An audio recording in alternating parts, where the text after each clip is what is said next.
Hello mga Chuki! For today's video ay nagawa tayo ngayon ng sausawan ng isda. Pag nagplito-plito tayo, pwedeng isda, pwedeng lumpia, ganun. Kasi meron akong na-receive ng mga bigay ng mga supplier natin ng gulay. Okay, it's free lang naman siya. So, kaysa naman sa masayang siya. So, naisip ko na lang na gawing tawag dito. Sausawan yung ilalagay natin, yung ibababad natin siya sa vinegar, yung ating sili, tapos maglalagay lang tayo ng bawang, paminta, at saka wag na sibuyas, asin na lang. Kasi madami kasi itong sili mga Chuki, so sayang naman kung masira lang siya. Yung iba naman, i-frozen natin para pag nagsigang-sigang tayo, pwede natin siyang gamitin. Okay? So, habang binababad ko yung aking labahan dahil nga ngayon ay Friday dito sa Middle East, so day off namin. So naisip ko na lang din na mag-vlog kahit wala pang ligo-ligo. Okay lang yan, at least meron tayong documentation na nakapag-vlog tayo ng walang ligo-ligo. Diba? Nakita nyo naman, diba? Wala pang hilamos yan. So kung may makita kayong hindi ka nais-nais sa aking mata, pagpasensyahan nyo na. Ang mahalaga meron tayong documentation na nagising tayo at nakapag-vlog tayo. Okay? Nakapag-share tayo ng isang recipe na balang araw katutuan natin siyang panoorin. So, tara na, ipapakita ko sa inyo yung aking gagamitin pala. So, ito yung aking sili na binigay kasi ito ng supplier. Di ba ang dami yung sariwapan niya. So, yung gagawin ko, itong mga malalaki, tatabi ko na lang siya para gagamitin ko siya sa sinigang-sinigang or nagsabaw-sabaw tayo ng mga isda, ganun. Kasi ang dami naman din net. Tignan nyo, madami yan. Tapos meron din ako ditong 2 piraso ng bawang. Ayan, so gagamitin ko yan. Tapos syempre hindi mawawala yung ating vinegar. So ito yung ating vinegar, ayan. Tingnan nyo, marca piña, sukang puti, di ba? Baka naman, sukang puti. Dito pa yan sa sa Saudi Arabia, so binili ko. At saka, syempre maglalagay tayo ng paminta. Ito naman yung paminta ko, guys. Ayan, ang tip ko sa inyo, bumili kayo ng buo na paminta, tapos i-grind na lang ninyo para at least sigurado kayo na walang halong ibang powder. Okay, so ayan papakita ko sa inyo one time paano ako mag-grind ng paminta para mas talagang fresh. And syempre gamit tayo ng salt. Pwede namang rock salt kung anong available. Okay, so umpisahan na natin. So ang gagawin lang natin, Chuki, is babalatan lang natin itong ating bawang. Ayan.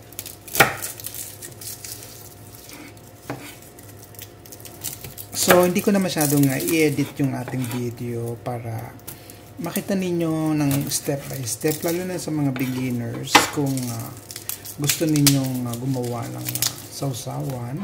Ayan. So, ganito lang ang gagawin ninyo.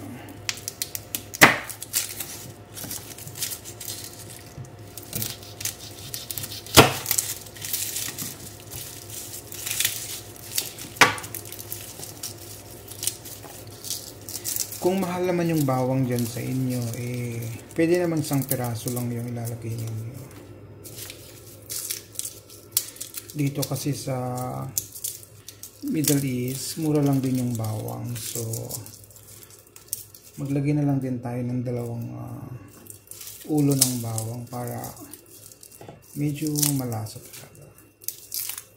Kasi plano ko kasi maggawa ng lumpia sa mga susunod na araw.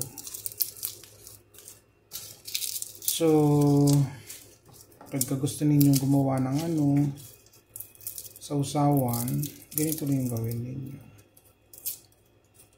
By the way mga Chuki, kung nanonood ka pa ngayon, taga saan ka? Saan ka dito sa mundong ibabaw? Pa-comment naman ako kung saang bansa ka para naman alam ko kung saan nakarating yung aking video. Ayan.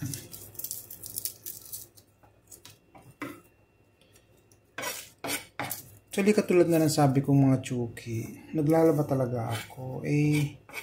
Binababad ko pa yung labahin ko. So, instead naman na wala akong gagawin, so naisipan ko na lang maggawa ng content. Plano ko sanang mag-live pero sabi ko, i-record ko na lang siya kasi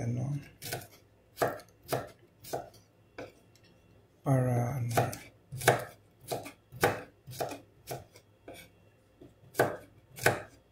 ayan, ganito lang kasi.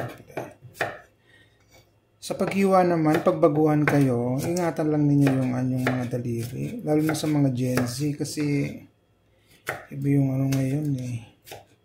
Yung mga Gen Z, baka hindi mo sila marunong humawak ng mga knife. Kung mag-iingat kayo.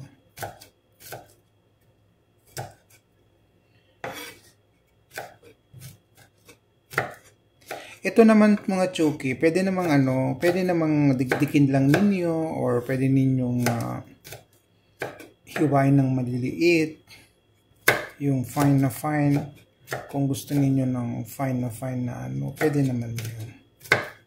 Para at least, diba, manguyang-nguyaan ninyo pag sobrang fine na yung inyong mga garlic.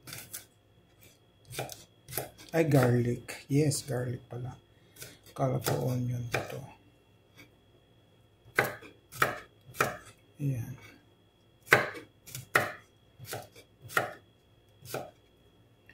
Masarap to, tapos naman to eh, magtatagal naman to, so huwag kayong mag-worry kasi maganda itong bawang sa ating kalusugan.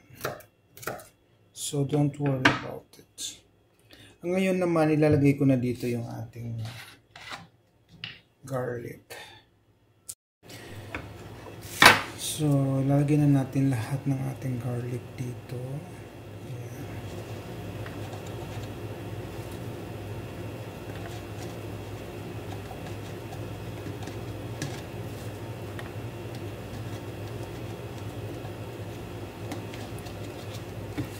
So medyo tiyagaan lang talaga kasi pag may tiyaga meron kang nilaga, ganun lang naman talaga. Kachuki, rin ba? Nag-abroad ka din ba?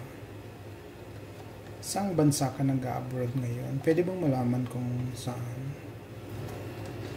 Maraming ganito na maraming ganito sa supermarket dito. Yung mga, lalo na sa mga Asian supermarket. Marami itong ganitong mga sausawan na nabibili na. Pero, kung meron naman kayong available na mga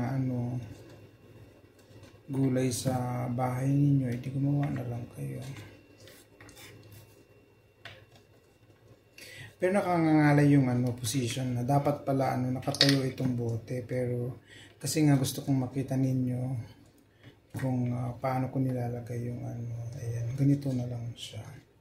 Tsaga-tsaga na lang natin. Okay.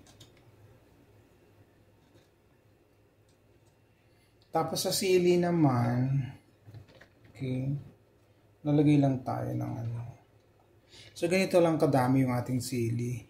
Pwede naman nating huwag nang tanggalin yung tangkay niya. Okay lang yan.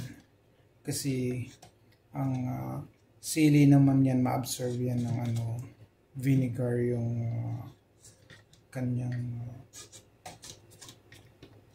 sustansya. Yan.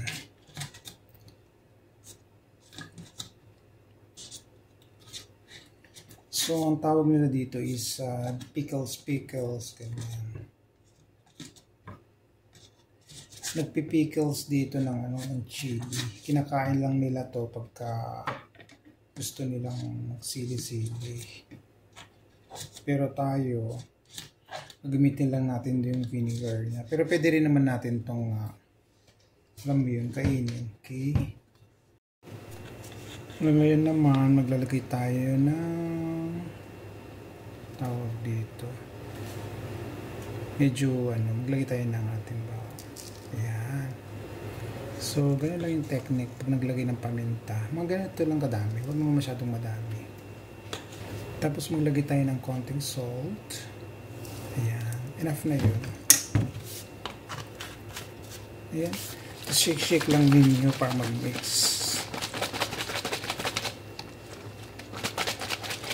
Ayan. Diba? So, ganyan lang siya kasimple.